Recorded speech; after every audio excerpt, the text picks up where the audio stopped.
Yes.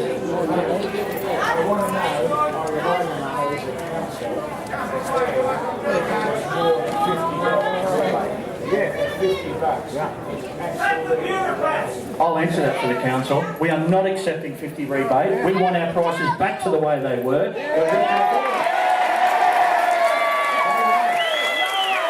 Calculated in your heads. While we've all been here discussing this, Kim Woods has earned about $1,800. And he's sitting at home watching the football. Okay, look, we've tried to give you the best information that we possibly can. I'm sure there's a lot for you to think about. The council have given us their absolute commitment that they're taking to this next step. We're not going to let them forget that. We need to keep this going. Sign the petition. Let's whack it in front of Anna. Let's make her listen, because she's not at the moment.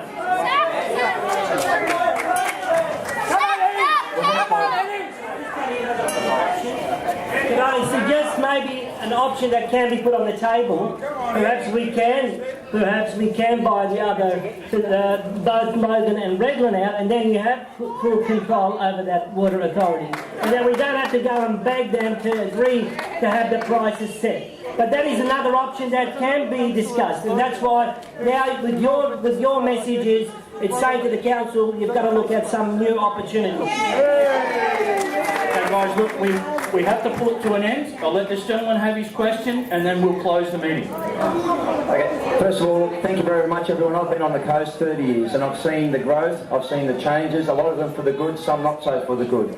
Today is fantastic because, look, what we have here is people genuinely upset with what's happening, and we've got a right to turn around and say that. Unfortunately, I am feeling a little bit disappointed when you said the council and all the councillors are 100% behind this. When I looked over before, there was only 2 or 3 hands, and I can see a lot more than 2 or 3 people there, a lot more than 2 or 3 people over here. So do we genuinely have a council that's behind us, or do we have a council prepared to put up their hand only when they're pushed, when the bulletin writes a story, when people turn up? Because this is reactive, not proactive, and we play for a proactive council. So can you try and ask that question again, and let's see the heart and the spine that we expect to see from these people that we've elected. Who here is going to turn around and back up the people of the Gold Coast? Let's see it. Where's Ron? Where's Ron? Where's Ron?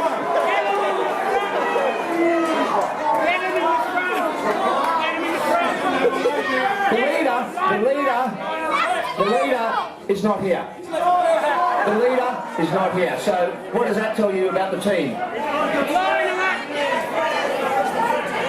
The leader is here. We're going to head this. This is our fight. We're coming along for the ride. Okay.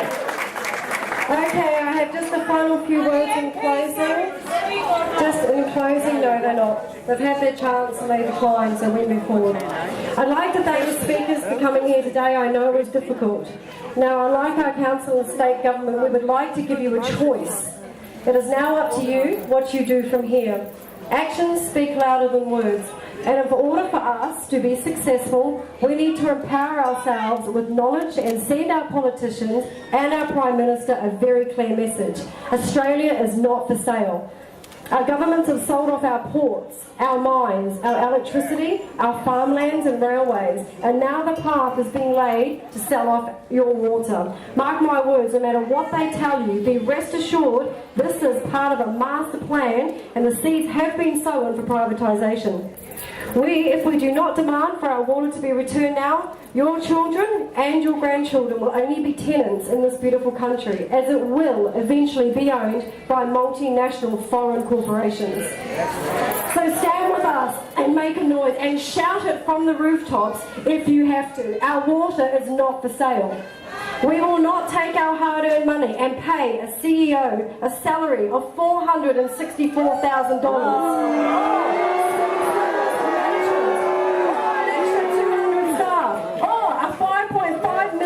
Office fit out, new company cars and undisclosed bonuses. 4 years the Gold Coast has been running our water utilities just fine.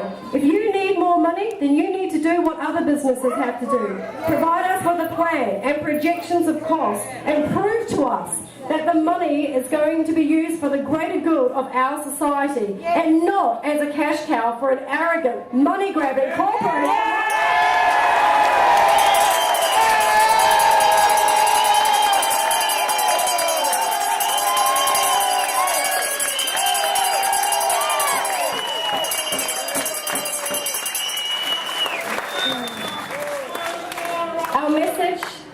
Our message to our council and the state government is that we want to disconnect Allconnex. Our water is not for sale, and if you need further money to fund projects not related to water, then find the money somewhere else.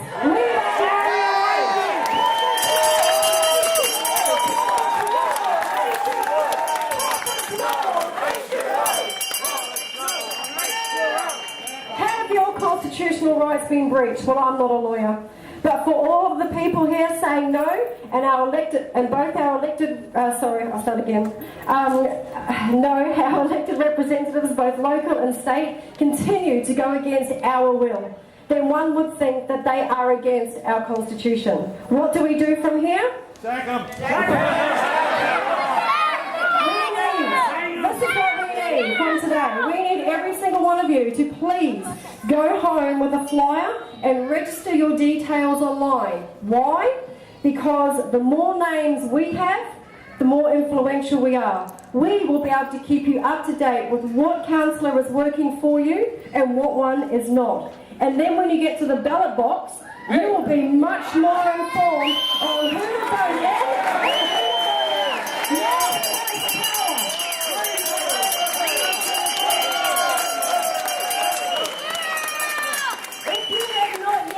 the petition. I cannot emphasise how important it is for you to do so, and not just your name. Make sure your husband, wife, partner signs it as well.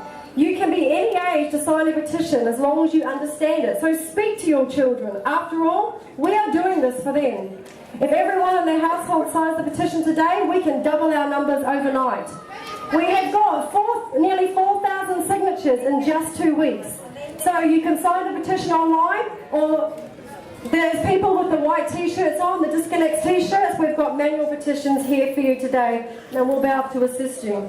And on one final note, I promise this is the last thing I have to say, and I direct this to our Mayor, Ron Clark, and our Premier, Anna Bligh. In the famous words of Gandhi, "There go the people. I must follow them, for I am their leader."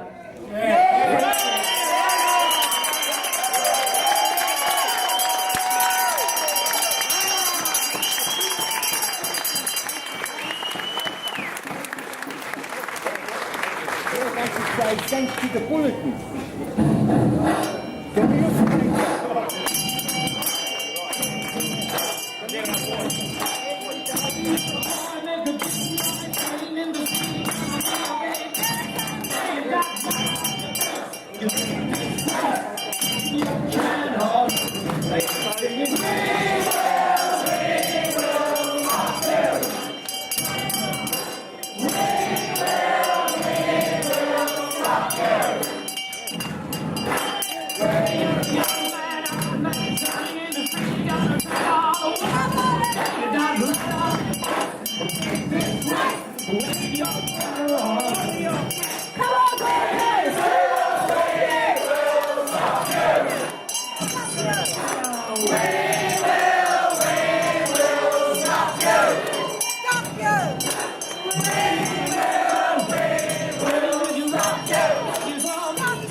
That's it. Thanks for coming. Spread the word. Please leave. Have a safe trip home. See you at the next one.